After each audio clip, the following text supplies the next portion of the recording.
মধ্যে একজন computer operator ছিল। তো তার এই ঘটনাটা, হ্যাঁ, সে বাসা থেকে লাঞ্চ করে আসতেছে, সেদিন জুমার দিন ছিল, আর যারা নামাজ পড়ে বের হয়েছে পরিচিত এক ভাই জিজ্ঞাসা করছে, কিরে ইমরান, তুই কই ছিলি, নামাজ পড়ছিস? তো বলতেছে যে ভাই আমি মাত্রই বাড়ি থেকে পড়ে আসলাম। বাড়ি থেকে এখন জায়গায় একটা গালি দিয়ে, মানে মস্করা করে একটা গালি দিয়ে বলছে, নামাজ কালাম পড়িস ঠিক মতো, জুমার নামাজ কি বাড়ি পড়ে নাকি পাগল। সেই নামাজি।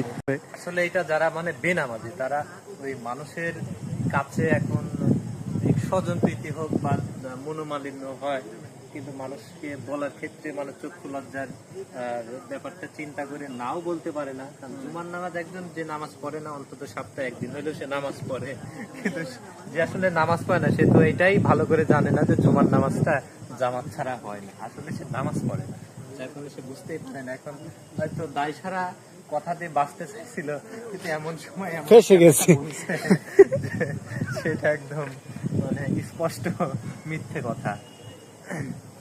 যাক, আমাদেরকে 5 ওয়াক্ত নামাজ পড়ার তৌফিক দান করুন। ইনশাআল্লাহ আমরা সবাই 5 ওয়াক্ত নামাজ পড়ব, নামাজ বিষয়ে সবাই সচেতন হব এবং নিয়মিত জামাতের সহিত সালাত আদায় করব ইনশাআল্লাহ।